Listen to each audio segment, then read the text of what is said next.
आदाब नाजरीन, मैं हूं आपका मेज़बान अब्दुल वाजिद और आप देख रहे हैं तस्नीम टीवी। चलिए दोस्तों, रुक करते हैं आज की ताज़ा तरीन खबरों की तरफ। जमशेदपुर शहर के गोलमुरी पुलिस लाइंस में वाक़े एक फ्लैट से एक खातून पुलिस कांस्टेबल, उनकी 10 साला बेटी और मां की लाशें बरामद हुई है। पुलिस ने मौके पर पहुंचकर तीनों लाशों को पोस्टमार्टम के लिए भेज दिया।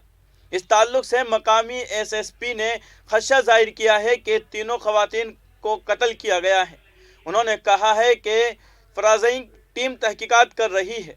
बताया जा रहा है कि सविता रानी महत्व एसएसपी ऑफिस में तैनात थी। नक्सली हमले में शौहर की मौत के बाद उन्हें पुलिस में नौकरी मिली थी। वो गुज़िश्ता मंगल से ड्यूटी पर नहीं जा रही थी। वो अपनी बूढ़ी माँ और बेटी के साथ रहती थी।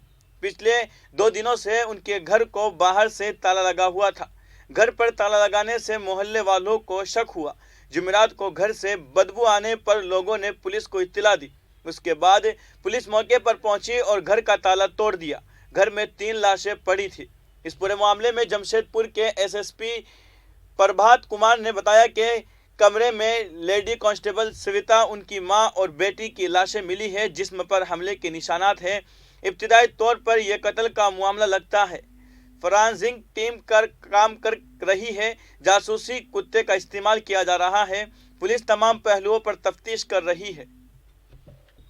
अब रुक करते हैं अगली खबर की तरफ। नेशनल फैमिली हेल्थ सर्वे के रिपोर्ट में ये बात सामने आई है कि अब हिंदू खवातीन के मुकाबले में मुस्लिम खवातीन बच्चा पैदा करने शरह पैदाइश में ज़बरदस्त कमी आई है।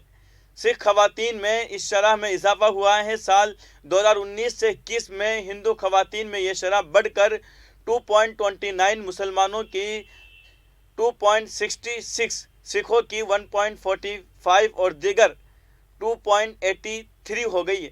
यानी 2015 से 16 के मुकाबले में 2019 से 21 में हिंदू खवातीन की शरह पैदाइश में 0.38 और मुसलमानों की शरह पैदाइश में 0.44 की कमी वाक़ हुई है, जबकि सिख खवातीन में 0.7 और दीगर में 1.8 का इजाफा हुआ है। सेहत और ख़ानदानी बहबूद की वजारत पर 5 साल बाद कौमी सतह पर सर्वे करती है। इसमें शरह पैदाइश, शरह अमवात, शरह अफजाइश वगैरह का डेटा शामिल है। अगर हम ज़ात की हैसियत से देखें तो एससी की शरह अफजाइश 3.9% से कम होकर 2.57%, एसटी की शरह 3.61 से कम होकर 2.72% और बीसी की शरह 2.76% से कम होकर 2.35% पर आ गई है और आम के शरह कम हो गई है। यानी सबसे ज़्यादा 0.59 की गिरावट दर्ज फहरिस्त कबाइल में हुई है, जबकि सबसे कम 0.25 आम ज़ुमरे में हुई है। हिंदुओं की तरह तालीमी इस्लाहात की वजह से अब मुसलमानों में बच्चों पर जोर कम है। यही वजह है कि उनकी शरह अफजाइश में तेज़ी से कमी देखने में आ रही है। सिखों और दीगर गिरोह में शरह पैदाइश में इजाफे की मुख्तलिफ वजूहात हैं, लेकिन तालीमी और माशी तरक्की के ज़रिए आबादी को कंट्रोल किया जा सकता है। अब रुक करते हैं अगली खबर की तरफ। जुमेरात को श्रीलंका पूडाजाना पीरामूना SLPP पार्टी के अंदर बहस व मुबासे के बाद कोलंबो के फ्लावर रोड पर वाक़ वज़ीर आज़म के दफ्तर में सदर रानिल विक्रमासिंघे ने आज दिनेश गुणवर्धना को आज वज़ीर आज़म का हलफ दिलाया। दिनेश गुणवर्धना मेंबर पार्लियामेंट है और माजी में काबीना वज़ीर भी रह चुके हैं। 73 साला गुणवर्धना इससे कबल वज़ीर खारिजा और वज़ीर तालीम के तौर पर काम कर चुके हैं। उन्हें अप्रैल में उस वक्त के सदर गोटाबाया राजपक्षे ने वज़ीर दाखिला मुकर्रर किया था।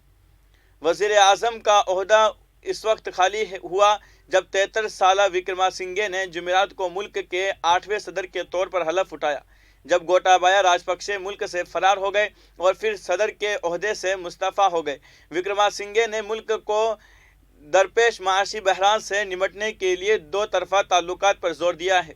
गुणवर्धना पहली बार 1983 में कोलंबो के मुजाफी इलाके महारागामा से पार्लियामेंट में दाखिल हुए और 1994 तक हज़ब इख्तिलाफ की एक सरकर्दा शख्सियत बन गए। वो पहली बार 2000 में काबीना के वज़ीर बने और 2015 तक काबीना के सीनियर ओहदों पर फाइज रहे। उनका एक बेटा है जो कि रुकन पार्लियामेंट भी है। लखनऊ के लुलु मॉल में नमाज अदा करने का मामला अभी पूरी तरह से ख़त्म नहीं हुआ था कि प्रयागराज जंक्शन के वेटिंग रूम में नमाज पढ़ने के हवाले से एक बार फिर से बहस शुरू हो गई है, जहां एक मौलवी साहब और चंद बच्चों ने 3 वक्त की नमाज अदा की।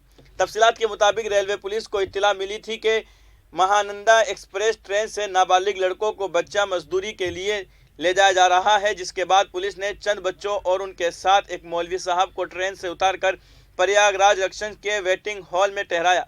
चूंकि सुबह से शाम हो गई और उन्हें वेटिंग हॉल से बाहर नहीं जाने दिया जा रहा था और नमाज का भी वक्त हो रहा था, उसी मौलवी साहब और उनके हमरा बच्चों ने नमाज कज़ा न हो इस इरादे से वहीं पर नमाज अदा की। इस ताल्लुक से मौलवी साहब ने बताया कि उन बच्चों को बिहार के खगड़िया और सहरसा इजला में अपने साथ फतेहपुर के मदरसे में ले जा रहे थे। उन्होंने कहा कि उन्हें ज़बरदस्ती रोककर वेटिंग रूम में बिठाया गया। नमाज का वक्त होने पर हमने यही नमाज पढ़ी क्योंकि हमें बाहर जाने नहीं दिया जा रहा था। मौलवी साहब ने मज़ीद बताया कि उन्हें सुबह से शाम तक वेटिंग हॉल में बिठा कर रखा गया, इसलिए मजबूरन उन्हें वहीं पर नमाज अदा करनी पड़ गई। अगर पुलिस उन्हें बाहर जाने की इजाज़त देती तो वो किसी मस्जिद मदरसे में नमाज पढ़ते। इसी दौरान चाइल्ड वेलफेयर कमेटी के लोग वहां पहुंचे और बच्चों से बात की। चाइल्ड वेलफेयर कमेटी के लोग बच्चों को अपने साथ ले जाएंगे और जब उनके घर वाले आएंगे तब ही उनके हवाले करेंगे। अब रुक करते हैं अगली खबर की तरफ। सदर इत्तेहाद की जानिब से हालात हाजिरा और सियासी बेदारी उन्वान के तहत मुख्तलिफ मकामात पर इजलास मुनक्कद किए जा रहे हैं ताकि उलमाए किराम में सियासी शऊर पैदा किया जाए। बेंगलुरु में मुनक्कद सदर इत्तेहाद के एक इजलास में बताया गया है कि मौजूदा सियासी सूरत हाल में खासकर इलेक्शन के दौरान उलमाए किराम मुनज़्ज़म सियासी हुकूमत अमली तैयार करें, मौजूदा डर को दूर करें और इस पर काम करें कि मौजूदा हालात में किस तरह की तदाबीर इख्तियार की जाए जिससे कौम मिल्लत का नफ़ा मुमकिन हो। इस मौके पर मौलाना मकसूद इमरान रशादी ने वाज़ेह किया है कि उलमाए किराम का किसी सियासी पार्टी से कोई ताल्लुक़ नहीं है, ताहम वो उन्हीं की हिमायत करेंगे जो भलाई के काम करते हैं। मौलाना मकसूद इमरान ने मुसलमानों से खुसूसी तौर पर अपील की है कि वो अपने इलेक्टोरल रोल पर नज़र रखें और वोटर इन्वॉल्वमेंट ज़रूर करवाएं ताकि इंतखाबात में वोट देने में दुश्वारी पैदा ना हो। फिलहाल की खबरों में इतना ही। मुल्क और गैर मुल्क की तमाम बड़ी खबरें जानने के लिए देखते रहिए तस्नीम टीवी। आपके मेज़बान अब्दुल वाजिद के साथ। अल्लाह हाफिज़।